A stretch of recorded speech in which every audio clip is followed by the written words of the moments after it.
സങ്കീർത്തനങ്ങൾ 102. അരിഷ്ടന്റെ പ്രാർത്ഥന. അവൻ ക്ഷീണിച്ച് യഹോവയുടെ മുമ്പാകെ തന്റെ സങ്കടത്തെ പകരുമ്പോൾ കഴിച്ചത്. യഹോവേ, എന്റെ പ്രാർത്ഥന കേൾക്കണമേ, എന്റെ നിലവിളി തിരുസന്നിധിയിൽ വരുമാറാകട്ടെ. കഷ്ട ദിവസത്തിൽ നിന്റെ മുഖം എനിക്ക് മറയ്ക്കരുതേ. നിന്റെ ചെവി എങ്കിലേക്ക് ചായ്ക്കണമേ. ഞാൻ വിളിക്കുന്ന നാളിൽ വേഗത്തിൽ എനിക്ക് ഉത്തരം അരുളണമേ. എൻ്റെ നാളുകൾ പുക പോലെ കഴിഞ്ഞു പോകുന്നു. എൻ്റെ അസ്ഥികൾ തീക്കൊള്ളി പോലെ വെന്തിരിക്കുന്നു. എൻ്റെ ഹൃദയം അരിഞ്ഞ പുല്ലുപോലെ ഉണങ്ങിയിരിക്കുന്നു. ഞാൻ ഭക്ഷണം കഴിപ്പാൻ മറന്നു പോകുന്നു. എൻ്റെ ഞരക്കത്തിൻ്റെ ഒച്ച നിമിത്തം എൻ്റെ അസ്ഥികൾ മാംസത്തോട് പറ്റുന്നു. ഞാൻ മരുഭൂമിയിലെ വേഴാമ്പൽ പോലെ ആകുന്നു, ശൂന്യ സ്ഥലത്തെ മൂങ്ങ പോലെ തന്നെ. ഞാൻ ഉറക്കളിച്ചിരിക്കുന്നു, വീട്ടിൻ മുകളിൽ തനിച്ചിരിക്കുന്ന കുരുകിൽ പോലെയാകുന്നു. എന്റെ ശത്രുക്കൾ ഇടവിടാതെ എന്നെ നിന്ദിക്കുന്നു. എന്നോട് ചീറുന്നവർ എന്റെ പേർ ചൊല്ലി ശപിക്കുന്നു.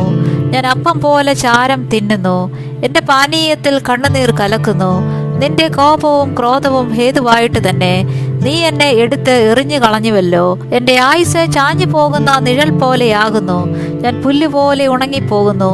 നീയോ യഹോവേ എന്നേക്കുമുള്ളവൻ, നിന്റെ നാമം തലമുറ തലമുറയായി നിലനിൽക്കുന്നു. നീ എഴുന്നേറ്റ് സിയോനോട് കരുണ കാണിക്കും.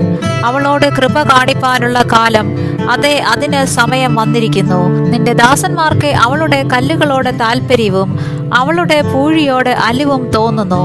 യഹോവ സിയോനെ പണിയുകയും തന്റെ മഹത്വത്തിൽ പ്രത്യക്ഷനാകുകയും അവൻ അഗതികളുടെ പ്രാർത്ഥന കടാക്ഷിക്കുകയും അവരുടെ പ്രാർത്ഥന നിരസിക്കാതിരിക്കുകയും ചെയ്തതുകൊണ്ട് ജാതികൾ യഹോവയുടെ നാമത്തെയും ഭൂമിയിലെ സകല രാജാക്കന്മാരും നിന്റെ മഹത്വത്തെയും ഭയപ്പെടും. വരുവാനിരിക്കുന്ന തലമുറയ്ക്ക് വേണ്ടി ഇത് എഴുതി വെക്കും.